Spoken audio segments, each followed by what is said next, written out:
Hey, welcome back to another episode of HVAC Success Secrets Revealed, or as I call it, HVAC Success Secrets Revealed. So with Thaddeus and Evan, but it's just me. So Evan is currently helping his significant other pack up their stuff and move across the country. So exciting times for him and having the ability to be able to do that. But today we have on Michel from Service Nation. I'm excited to have him on. In fact, we were chatting. We were a little bit late because we are getting a little bit into some of our conversations before we got going. When I asked him what his official title is, a training director, I'm like, what else? He's like, well, I am the training department. And so he handles a lot of the training in terms of that, but he's had a fascinating journey through the trades. He came from residential sales, then to a sales manager, then to an operations manager, then to general manager, went over to the manufacturing side as a TSM for a couple of years. Started his own consulting business before finally moving in to Service Nation just over a year and a half ago in May 2023.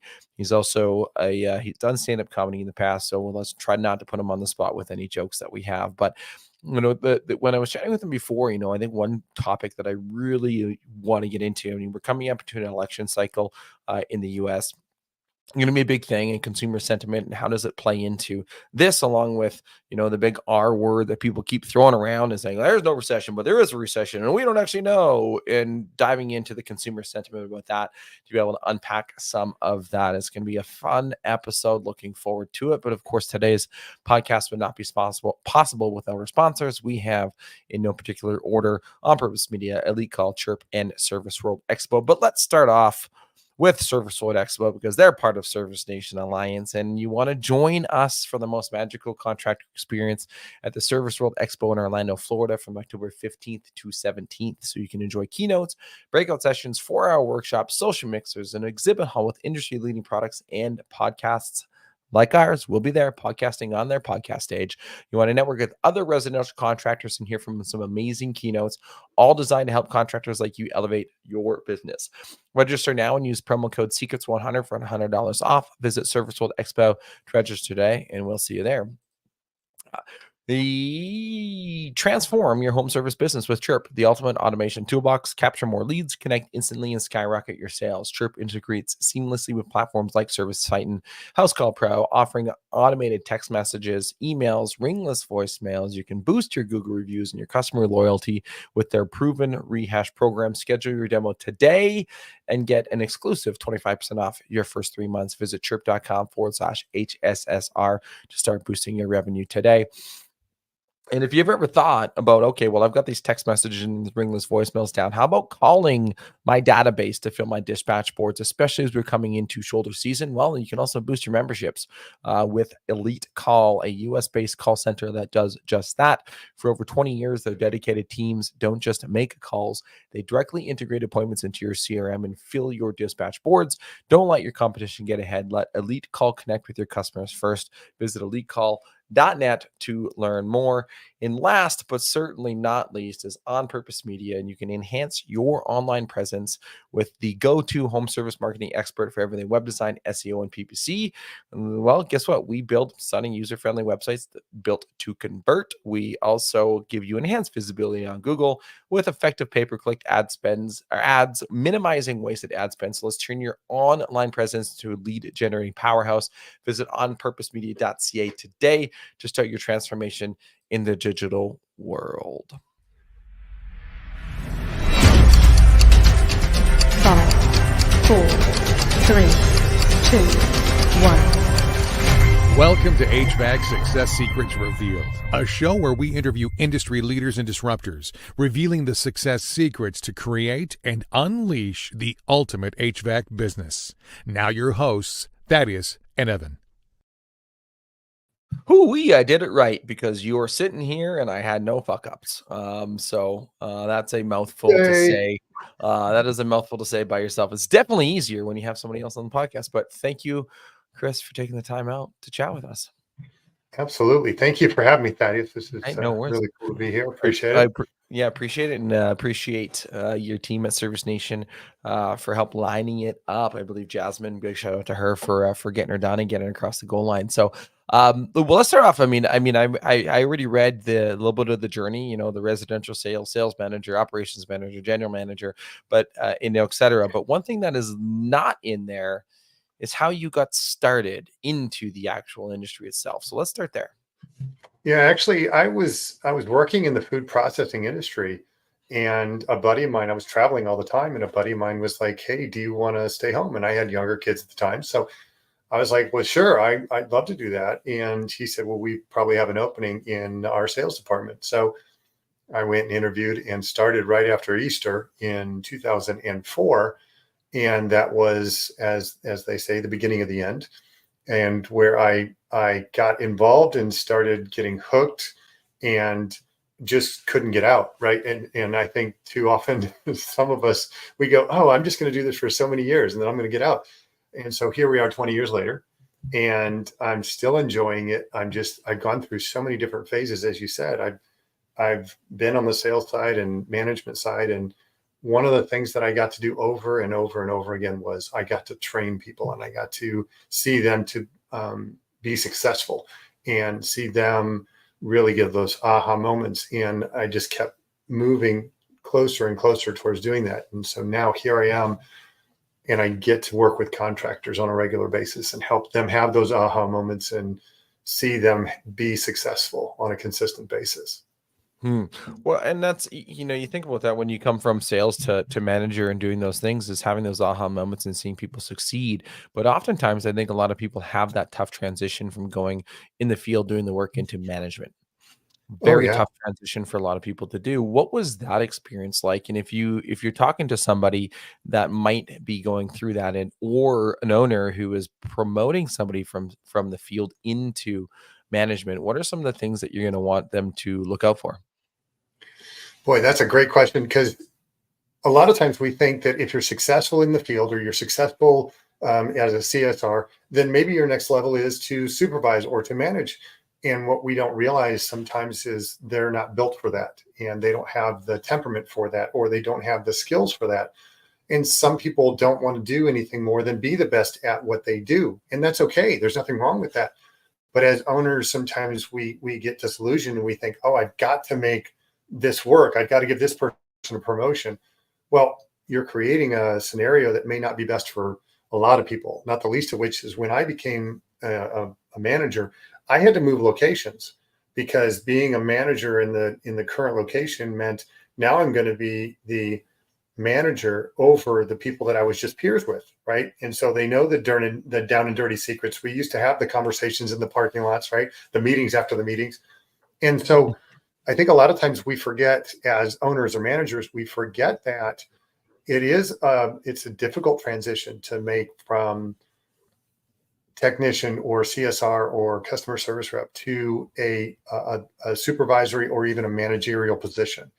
And so I was lucky. I had a great mentor working with me when I made that transition. I moved from Atlanta to Memphis to run a business, and I got the opportunity over there to do some things. And he really kind of held my hand and helped me to understand how to not just be a leader, but then how to produce other leaders. And I think that's the other piece that we don't think about or do very well, is we don't know how to lead other people into leadership.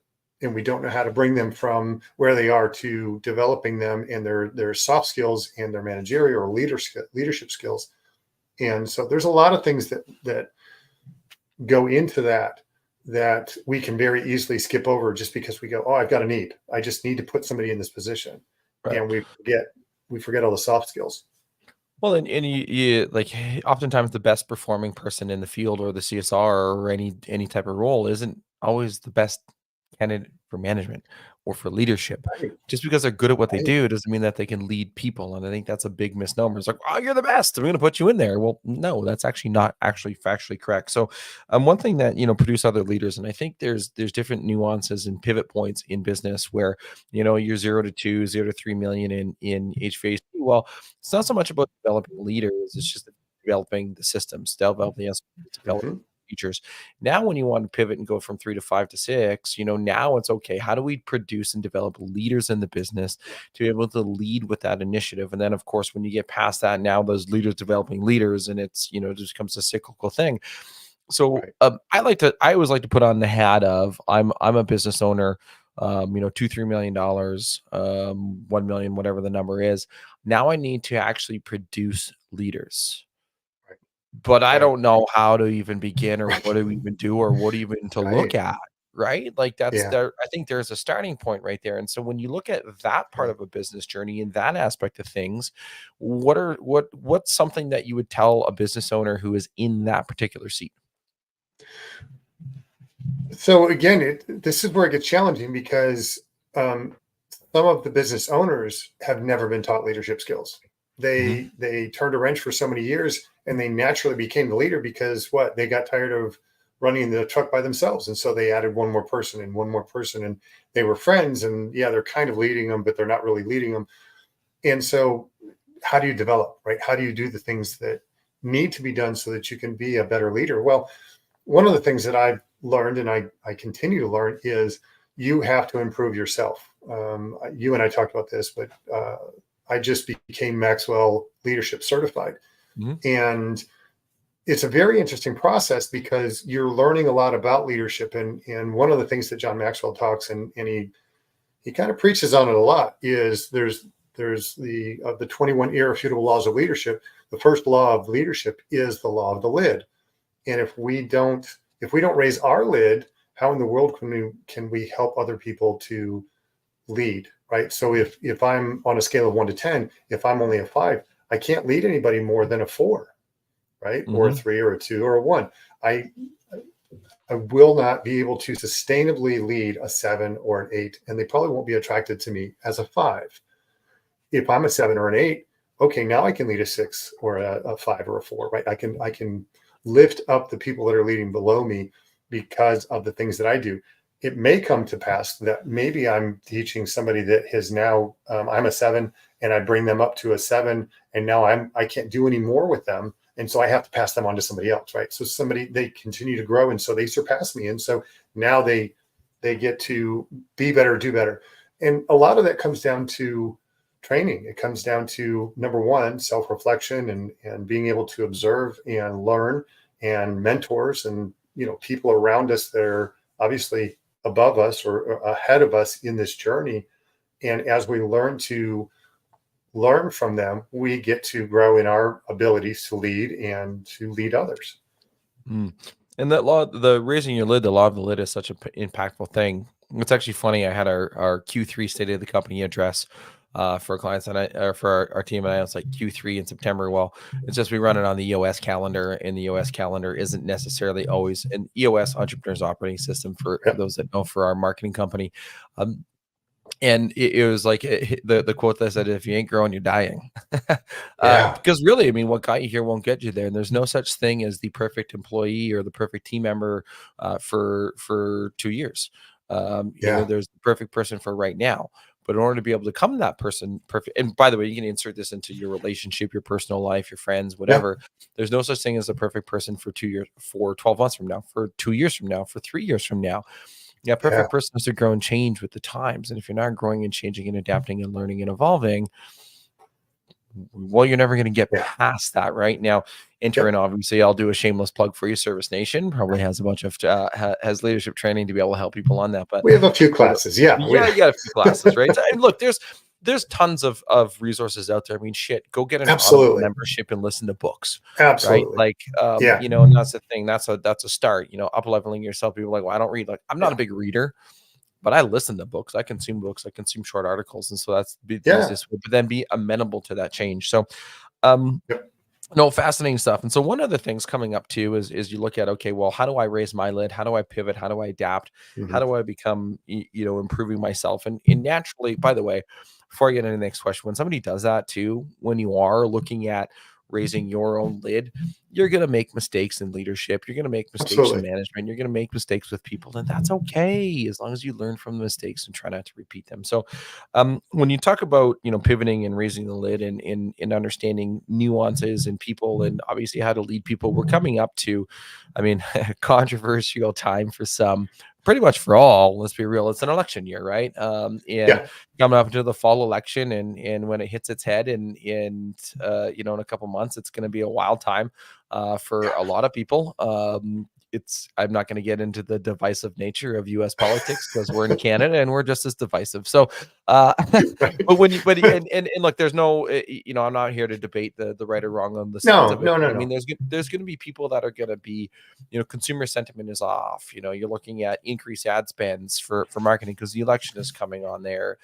You're looking at the big R word in the recession, and you read like the US dollar and what it's going to have a collapse next year, and all these things that are hitting everybody. Yeah. Right. Hesitancy from consumer standpoint. How does a business adapt to that? What do they need to be putting in place today to be able to prepare themselves for the fall? Man, you got some really good questions there, Thaddeus. Nailing it, Evan. You are no longer needed. I didn't say that. Evan, he said it, not me. I think, at least for me, the thing that I see time and time again is if we're not preparing for the future, it's a Maxwellism, right? If you're not prepared when the opportunity arises, it's too late because you can't prep in the moment. Now, can I prepare for the future and when these things happen? Absolutely. And I think a lot of times we think we're more reactive than proactive as contractors. And so all of a sudden our marketing dries up and the phone stopped ringing and we're going, oh my gosh, now what do I do? And you should have been, right, 3 months ago, 2 months ago, 2 weeks ago, you should have been looking at the future and going, okay, school's going to start. We're going to see some slow times. Oh, by the way, we've also got this thing called the fall coming up, and we drop into the 60s and 70-degree temperatures and people just back off. And then, oh, by the way, we're also going to have this election coming up. And on top of that, we're going to change refrigerants. And right, there's just so many things that are going on. And it causes fear in the eyes of the consumer. And when they're afraid, if we don't do a proper job of educating them and helping them to understand what there really is to be afraid of and what there isn't, your heater dying in the middle of winter on a Christmas Day or Boxing Day, you got 30 friends over and your system quits. Well, that's a problem, right? Now you have to have somebody come out. Well, what if we can prevent that? What if we can do repairs or replacement? Or what are we doing to help out? Plumbing, same concepts, right? Are we doing things to be preventative? And are we working our plan year round for marketing? Are we training our people year round? And not just when it's convenient, not just when it's slow, but are we doing these things on a consistent basis? Consistency is what will drive out fear. And that's what also drives out the inconsistency in our business too, right? If you want to be consistent in your business, consistently work on it, consistently work at it, consistently do the things that, and you and I are in a business where we're the first two things that go, right? When things get hard, what do? Let's throw out marketing, let's throw out training. It's like, right. Hey guys, these are the two things that are going to help your business grow more than anything else. Short of putting a new person in a truck or in a, behind a desk, these are the two things that really can help your business grow and flourish more than anything else. But you have to be consistent. Right. And I mean, people look at it as a line item and not the investment into their business and their people. And that's a big switch. I mean, that's always an uphill battle. And I would think that marketing is probably the first one to go and training is the second one to go. But it's so counterintuitive. And that's the part that always gets me is like, okay, well, I'm going to cut marketing. I'm like, well, okay, like why? Like because it's going down. Well, I think this is the problem. That's not the problem. The problem is you didn't plan for it. And now all of a sudden you're in a situation where you're not holding the marketing team accountable for what they're doing and how you're spending and all that, right? If we know these things and we're doing it properly, guess what? Preparation meets opportunity. It's called luck, I think. Mm-hmm. Now, do you got to be good to be lucky or lucky to be good? Exactly. Yeah. Yes. Both. You mentioned something at the very end there, holding your marketing team accountable, and I'm sure that in your previous roles you've done some of that as well, and working with a marketing company, working with a marketing team. What are some of the ways that you've utilized it in the past, and what are some of the ways that you educate contractors on to be able to work with the marketing team and hold them accountable? I think the biggest thing is to understand where you're spending and what the return is on it, right? If you can get real information, and we don't have to wait 6 months to figure out whether or not this is working. What we can do is we can monitor this stuff on a consistent basis and say, yes, this is making sense. Now, if I start something today, it doesn't mean that tomorrow my phones are going to ring. It doesn't mean that next Monday my phones are going to ring. It may take a week or two for you to build up that brand or build up that marketing for people to go, oh, now these are the guys I need to call. You should always be working on your brand, right? You should always be out there in your community and giving and working and helping develop the brand that is your company in your community. And if you're doing those things on top of the marketing and understanding where you're spending money and what kind of return it's giving you, and don't be like everybody else. I was working for a company one time, and there was a new person in charge of marketing, and they said, hey, we're going to do it this way. And we were a boutique type of HVAC company. And so we were very clear on who our market was.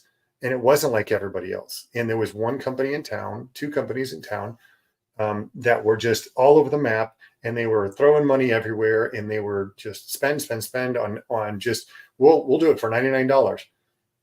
We're not that company. And so our marketing person came to me as the sales manager, and they said, oh, we're going to do this. And I said, why? That doesn't make any sense. That doesn't speak to who we are.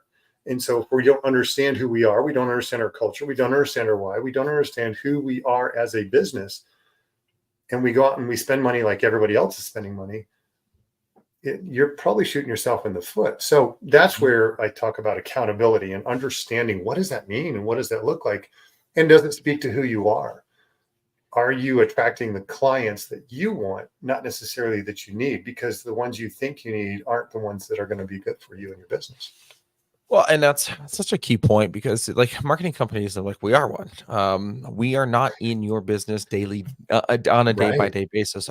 We don't know your brand, your lexicon, your culture. I mean, we can get a pretty good understanding by having questions, but at the end of the day, it's okay to push back on some of the ideas if you know, right? But if your marketing company also isn't bringing some of those things over, obviously that's part of it, right? I mean, we meet with our clients monthly in some of our programs get quarterly, and so we have these conversations about planning for it, which is an important thing. But the one thing you mentioned there is branding and community and involvement in there. And now as you come in, and so like there's these ebbs and flows in terms of the digital side of marketing right now. Obviously coming into shoulder season, demand is a little bit lower, people aren't searching as much depending on where you're at. Obviously, as we're transitioning into Canada, like Canada right now, my furnace runs in the morning and my AC runs at night. Like, it's wild. That's a beautiful time of the year, by the way. Right, I love this time of the year. Yeah, I love coming into fall. I mean, the colors are gorgeous. You know, we're still hitting, we're still hitting like low 80s Fahrenheit, but we're getting down to like 50s at night. So we don't actually have to run our furnaces. We can just usually it's just the AC in the afternoon, but there's really not as much demand, right? Because people my AC runs like 45 minutes in a day, and that's it, right? And then but you look into the southern states, and so you're coming into this pivotal time where you say, okay, well, I can actually potentially reduce some of my expenditures on the Google ads or the Facebook sides, and where you're increasing that. I would never recommend, by the way, reducing SEO over the winter time, because that doesn't make any sense, because you're positioning for next year, right? But you can reduce some of that spend there, and now we'll reinvest that back into branding and community. It's a longer term play. Then when you do the branding and community, well, when it comes back to your busy season again, depending on what part of the North America you're in, well, you can ramp up some of your digital and do some of that branding and community. Now you keep it consistent in terms of the budget that you're spending, and it works out it works out better in the long run. So love that stuff. Yeah. I want to transition into our random question generator. It's probably one of my favorite parts of the show, because it's a question that has absolutely nothing to do with what we're talking about, but it is also brought to you by the lovely folks at On Purpose Media. Hey, that's us, where you can get a second opinion on your marketing efforts. So if this marketing conversation is like, hey, I don't know what I'm supposed to be doing, well, reach out onpurposemedia.ca/second-opinion, and we'll be happy to have a call and give you a second opinion. No obligations, by the way, on what you got on the go. So the random question generator, there's 3 questions that I got on my screen. You don't get to know what the questions are, Chris. You just get to choose. Do you want question 1, 2, or 3? I haven't even read them this time, so I'm going to go with exactly what you say. I'm not going to gate this and give you some random one that I think is going to be funnier. So that's all right. We'll go with number 3. We'll stick with 3. Yeah. This one's funny. What's your go-to dance move when you're alone in an elevator? Oh gosh. I am such I have serious white man syndrome when it comes to dancing and dance moves. Do the So sprinkler. it's the bite the lower lip and the hands move back and Right. forth. Just that, No hip yeah. movement It's whatsoever. very little, very little. Yeah, I might hurt something if I do. So I Right. have to be really careful Throw about your that. back out. Right. I'm at an age now where that's real. Those are real problems.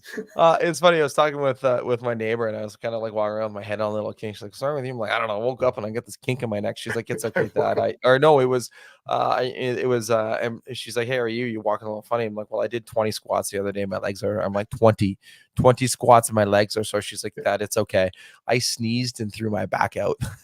Oh yeah, Yeah, it happens. It real happens. But I mean, I did have the first kink in world my neck because problems, I, right? I woke up in the wrong position. My neck was kinked. It was weird. So, you are a best-selling author. I'm going to call it a best-selling author. So, Well, I of the appreciate that. Thanks. red chair experience.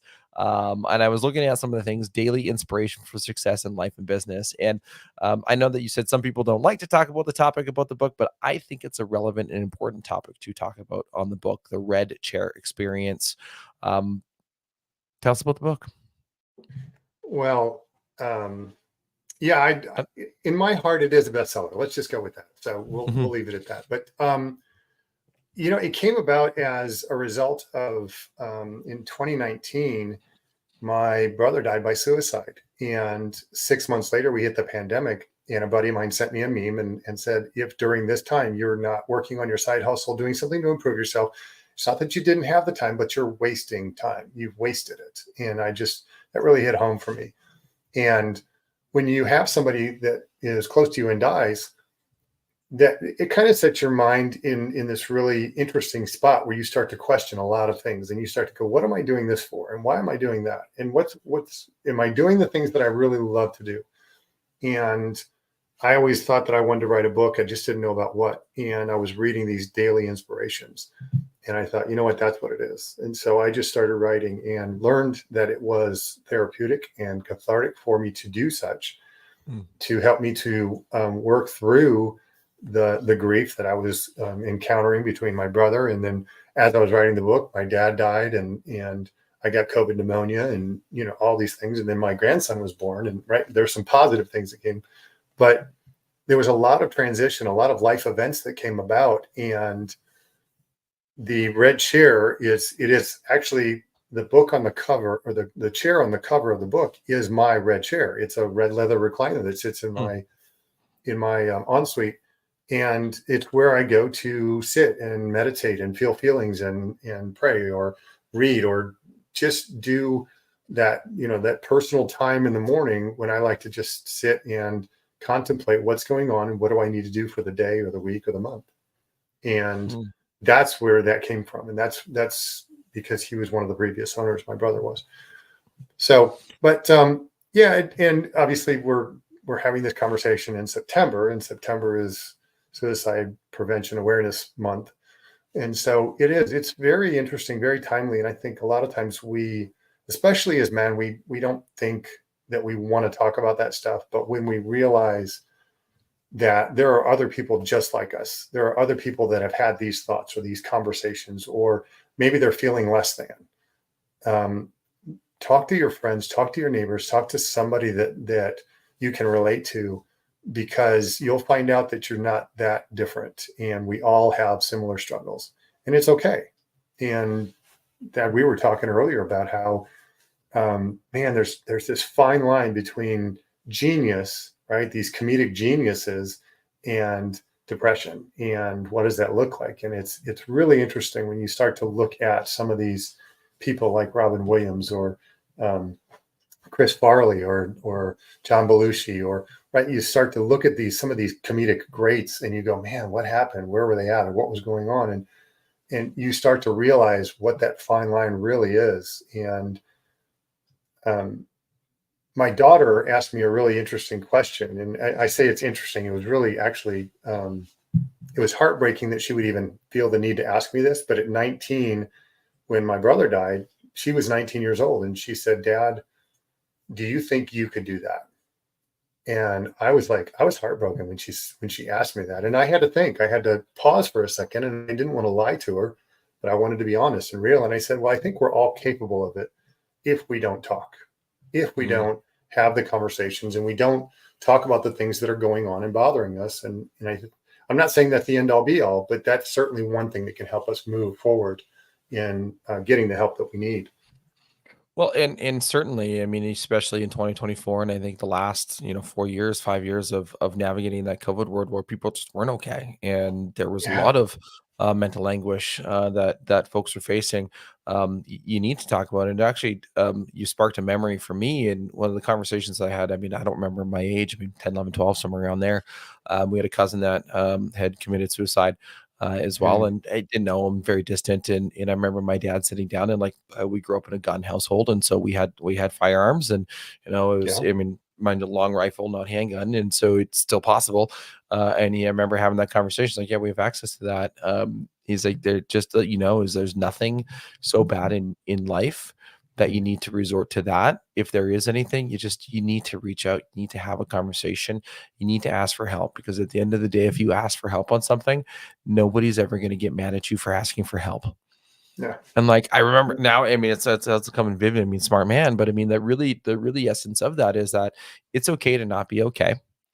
Yeah. And it's okay to reach out for help. And by the way, if you are ever feeling like you need to reach out to somebody, I mean, obviously you can hit me up. I mean, if you're watching this on whatever platform, send us a message. You can find me personally on my Facebook page and send me a message. I mean, you can send Chris a message as well. Absolutely. Maybe you want to email him, see Michel, Michel at servicenation.com. I'll put that on our show notes as well. And like, and just know that there's better support mechanisms that are out there for you. And especially as men, we don't have to do that. We don't have to resort to that, and that you can have confidence in others itself. So appreciate you sharing that. I actually want to get a copy of Sure. this book, because I like, when I was reading, it's daily inspirations, motivations, and meditations. The one part that I like to meditate and feel feelings.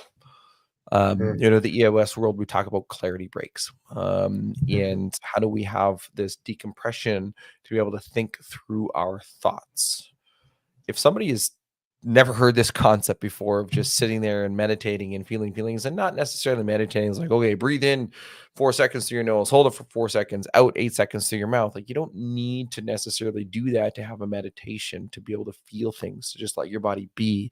But if somebody's new to this concept and they're hearing, well, meditation sounds kind of hippy dippy to me, sitting there feeling my feelings, what do you say to that type of a person? How do you be able to get this in place for them? Because it's huge, it's yeah. important. Well, it is. And I grew up in a single parent household with my dad and my two brothers. So there's a little twist for you, right? I didn't grow up in a traditional single parent household with a mother. And we grew up in this house. It was all guys. And I am kind of seriously joking that the three emotions that we knew were anger, bitterness, and rage. Mhm. And there wasn't a lot of warm, fuzzy, let's share our feelings and let's talk about it. And I had to learn through reading, through talking, through getting with other people and experiencing some things. But there's a book. It's called Unf Your Brain, and it's a fantastic book. And one of the things I learned from that is that Dr. Faith Harper, talks about emotions in that book. And the one thing she says is that emotions are designed to only last 90 seconds. And if you think about that, the problem is that we run the replay over and over and over and over again. Mm. That's the problem. It's not that we didn't. Sometimes we stop the emotion, and when we block the emotion, we don't let it run its course. And when we don't, that becomes problematic. If we allow it to run its course, we sit in the feelings. I feel angry. I feel sad. I feel depressed. I feel happy. I feel whatever, right? I feel bitter. I feel envious, right? I feel jealous. Whatever that is, it's okay to feel the feelings. It's okay to sit in that for a moment, 60, 90 seconds. Understand that this too shall pass, right? There's a reason for that saying. And that part of that passing is the emotion itself.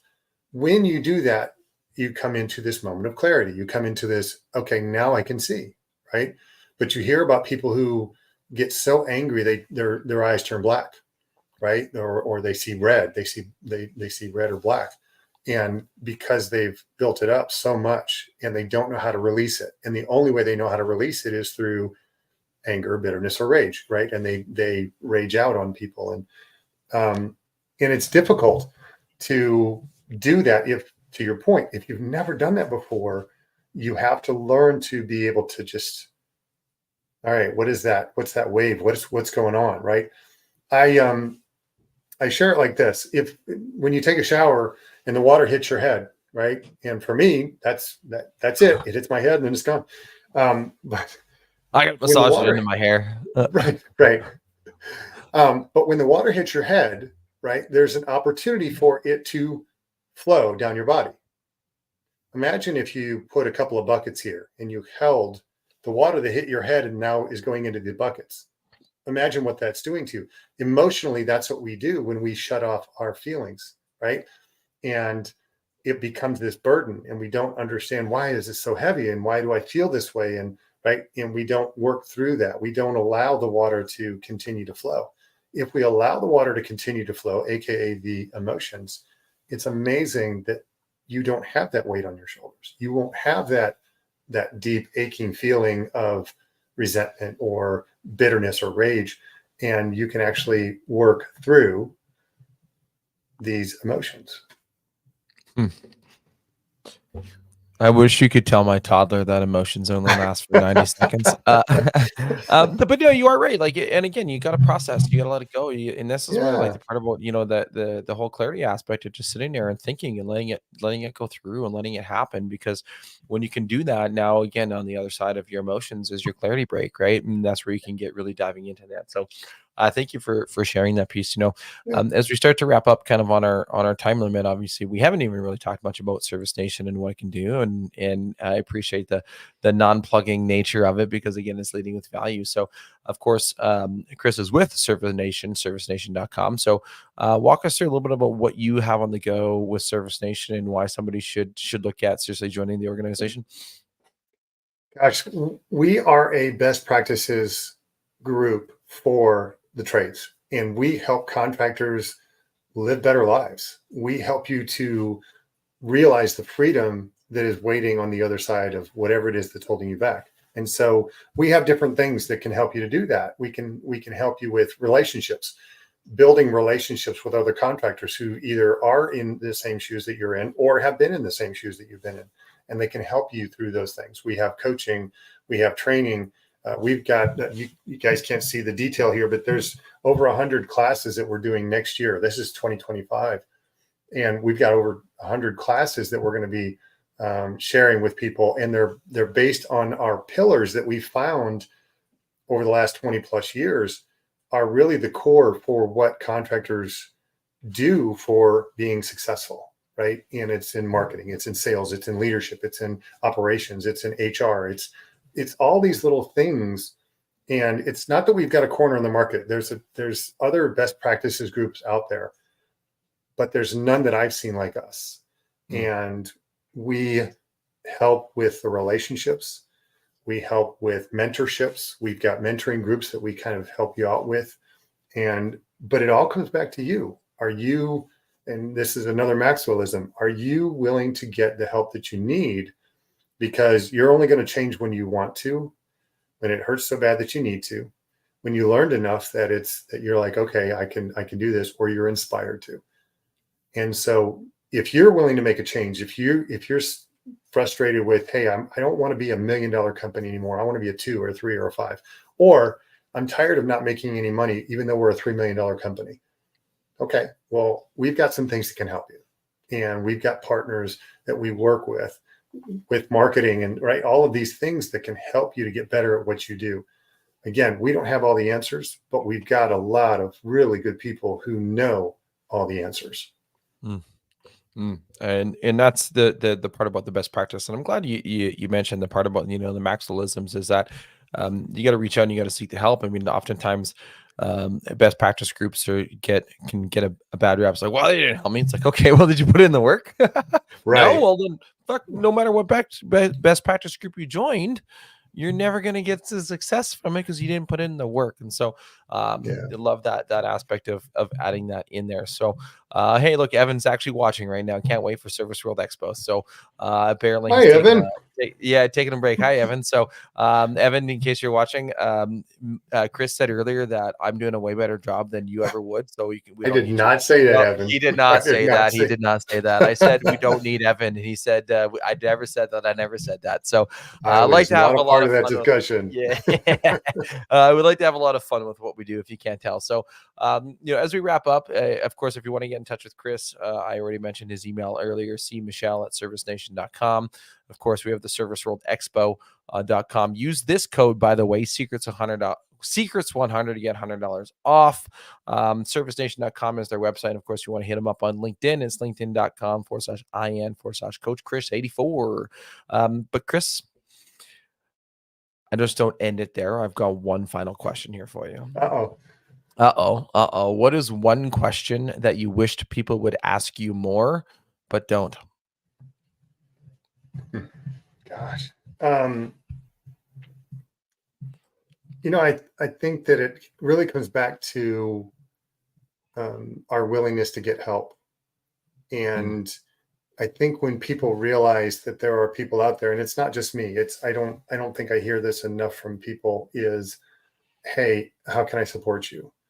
Right. And I asked that question of a lot of people, because when I had my own consulting business, that was the one thing I wanted to do. Was I'm not here to change your life unless you want me to, right? I'm not here to give you all these things unless you want it. You have to want it more than I have to want it. And so how can I support you is, man, that question is a barn burner, right? I mean, that's just going to stop you dead in your tracks and you go, wow, support me. What do you mean by support me? I mean, exactly that. What can I do to support you, right? Because it's your business, it's your life. What kind of freedom do you want? Service World Expo is a great example, right? We've got a number of vendor partners that are going to be there that can help you if you want the help. We've got a number of classes that are workshops for you to come and learn if you want to. And there's all kinds of things that are available to you if you want it. So how can I support you is a great question. And if more people learn how to use that in the right way, man, they're just going to skyrocket. Well, I mean, that's exactly it, right? And you gotta be a little bit vulnerable at times to be able to ask that question. And it goes back to what we're talking about. In a sense of it's okay not to be okay, but you also have to ask for help, right? No matter what it is, life, Absolutely. business, et cetera, marriage, relationship, kids. Like somewhere in life, somebody has been there, done that, and they got the T-shirt. Right. They Right. already have went through that particular situation or one that is eerily similar to it. And why not stand on the shoulders of somebody else who has done that to be able to help you get over it? Right. You're not alone in this situation, in Absolutely. this scenario. So I love that aspect of things. So, Chris, thank you for coming on, taking the time out of your day to come on and chat with us. Sorry to disappoint that it was just me and not Evan and me, but I think it was arguably a pretty good show. So definitely enjoy sometimes when it is solo. I mean, obviously miss the co-host aspect of things, but thank you for taking the time to come on, and I look forward to shaking your hand at Service World Expo coming up here in a month and a half. Absolutely. We'll see you very soon. Thank you, Thaddeus. Appreciate you. Awesome. Thanks everybody. Until next time. Cheers. Well, that's a wrap on another episode of HVAC Success Secrets Revealed. Before you go, two quick things. First off, join our Facebook group, facebook.com/groups/HVAC Revealed. The other thing, if you took one tiny bit of information out of the show, no matter how big, no matter how small, all we ask is for you to introduce this to one person in your contacts list. That's it. That's all. One person. So they too can unleash the ultimate HVAC business. Until next time, cheers.